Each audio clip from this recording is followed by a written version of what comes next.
Mhm. So yeah, I mean, that's what those represented was the wraparound on the right and left. I'm sorry, I'm stuck now. The wraparound on these walls was just a placeholder for a visual thing that moves you from then till entering, or really there's basically this being 1865 when you get here. So you're dealing with the peace and Lincoln having been assassinated at this point. And to your point about the iconography, my placeholder for it was, even though this isn't necessarily scale, but breaking up the object into pieces, literally, and having that be a way that you visually explore it with the reference points that Janine was talking about, like the Russian iClads that have the hand gesture inside of it, close to something that shows the gesture of the free man, but have these.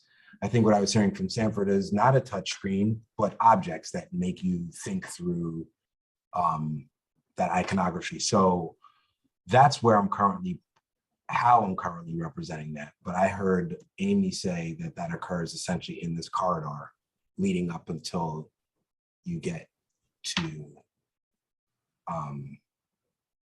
here. Is that the case? Amy? I'm sorry, I'm thinking.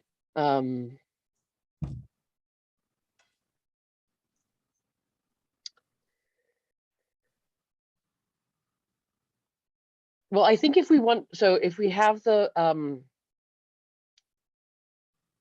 if in the corridor leading up, we have like key objects that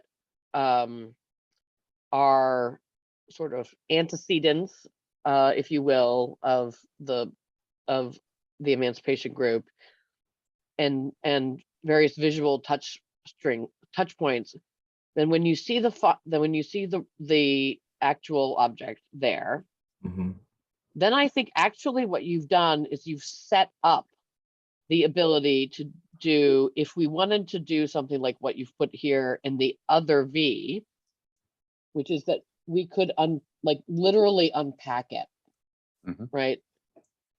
And we could do the 3D printing on all of those elements, right? So that they would be represented as almost like, I mean, I'm sort of picturing, Mark, sort of like what you have here is like, if we took all of the elements that are in the iconographic analysis and you put them all over the wall in various heights, but not in their arrangement, right? Or maybe even in their arrangement, but like exploded out, then you could actually like take the Lincoln and put him on the wall, and then the reference image to the Lincoln is there. The the image with the whipping post, the image with the you could actually you could explode the piece basically and visualize the direct, like all that information that Janine presented in an iconographic analysis. We could make visually realized using objects that reference the archetypal iconography. Yes. The hand gesture, the podium, or the pedestal, the book, the draping, the whipping post, or the lynching tree, the stump of the tree. Yeah. Whipping post. Yeah, and I mean, the bleeding heart, right? The bleeding heart. Right, like all of that you could, right, like basically visually explode it out, right, and represent it. But now they've already seen the sculpture, so it actually, you could almost imagine people standing there and going like this, right? They're like, here's the original, and then here's the, like, here it is all pulled out. And I think if we made 3D prints of each of the pieces, but larger than their representative size in the sculpture, or maybe, I mean, I don't know, I'm just sort of spitballing here, but like if you made it like, so that you could really see the details on them, right? Because that was actually one of the powerful things about the presentation and about the scan, right, Mark, is that you can actually see detail that is hard to get close enough to see on the real object. So, I mean, I think it's open what scale actually works, but I like the idea of taking all the pieces apart, exploding it, and then have the relevant actual collection pieces that Janine's already tied to those, the understanding of those objects, tell that, you know, help tell that story in this section. I like it here, but I'm open to wherever y'all want to stick it. But I think, I mean, after you've seen the object here, it makes more sense to be looking at it deconstructed.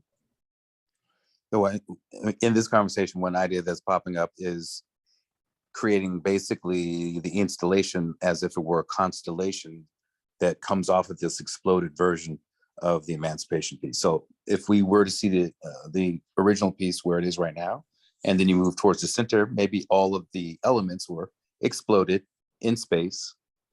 And from each one, like behind, like if say you have the whipping post in one coordinate and the pedestal, the podium in another coordinate, you know, the stack of books, the bleeding heart in another coordinate, that related works from the collection or borrowed could also sort of satellite around those. So it creates a way for the person to navigate physically through the space. You know, you reference the original, you go to the exploded version, and then you go to a different coordinate or quadrant, and you start to see things related to that. And then the next section of the exhibition might be the more, let's say, abstracted or, you know, our responses, the artist's responses to all of those pieces of information, whether it be the video stuff, sonic stuff, or other 3D printed sculptures.